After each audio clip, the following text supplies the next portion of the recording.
Nesta aula, nós iremos falar sobre a relação entre igreja e Estado. Claro que não no aspecto histórico, mas dentro da questão legal.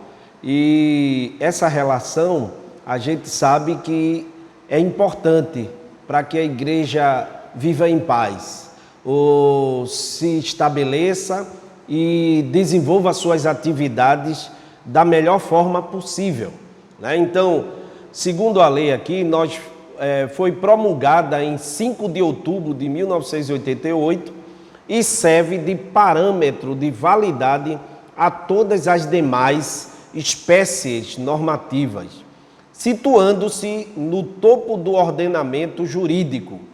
Com esta separação, o Estado não pôde mais intervir nos assuntos internos da instituição religiosa, sendo esta responsável por toda a organização e condução das funções eclesiásticas. Isso inicialmente se tornou muito claro, né? Mas algumas alterações foram feitas logo tempos depois. Algum tempo depois houveram algumas alterações e é muito comum a gente dizer que no Brasil a gente tem liberdade religiosa e graças a Deus porque a gente tem e isto é assegurado por lei. Mas a gente também tem que andar conforme as regras, né? Conforme as leis. Então, entretanto, vale ressaltar que a Lei 10.406, de 10 de janeiro de 2002, que institui o Código Civil Brasileiro, o artigo 44, reconhece as igrejas como pessoa jurídica de direito privado. E aí, esse artigo 44 diz o seguinte: são pessoas jurídicas de direito privado as associações, as sociedades, as fundações, as organizações religiosas. Olha aí que as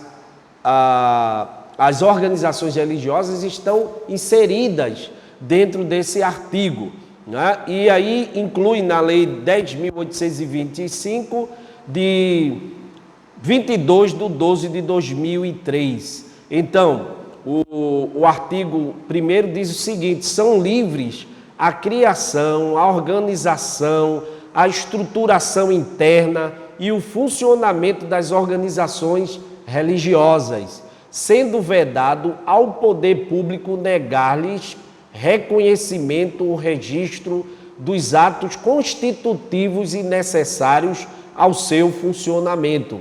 Então, houve um acréscimo, ou seja, um reconhecimento como pessoa jurídica de direito privado, ganhando ela de forma que ela passa a ser reconhecida como uma pessoa jurídica, mas também tendo liberdade, algumas coisas são asseguradas a ela, né, no seu exercício ou na sua praxis religiosa.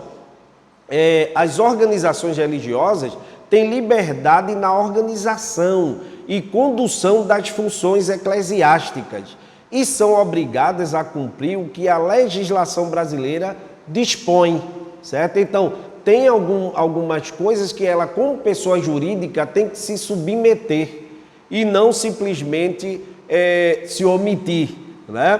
E aí nós temos algumas coisas que são muito importantes dentro desse processo da relação. Se a igreja cumpre as regras, a Constituição, o direito, né? Tudo direitinho, ela pode funcionar de forma em paz com o Estado, né? Porque ela é uma instituição distinta do Estado, está à parte, ela não está atrelada ao Estado, não depende do Estado para sobreviver, ela não recebe recursos do Estado para existir, mas ela é livre para exatamente criar suas normas, sua doutrina, seus ensinos, estruturar de uma forma geral, né? Também o seu ministério, sua visão, sua proposta para a sociedade, enfim, tudo fica a cargo dessa instituição. Então, as organizações religiosas têm liberdade na organização, né? Ela é uma organização e tem liberdade como tal. E condução também de todas as suas funções eclesiásticas, ou seja, ordenações, as regras, as normas, usos e costumes, tudo que ela quiser defender, ela tem esse direito. E são obrigadas a cumprir isso aí, né? O que a legislação brasileira apenas dispõe. Se ela olhar para o que a legislação está apontando ou exigindo e ela cumprir dentro daquilo, tudo bem, vai estar tudo ok, né? E a igreja vai poder cumprir com sua obrigação e seu dever, né?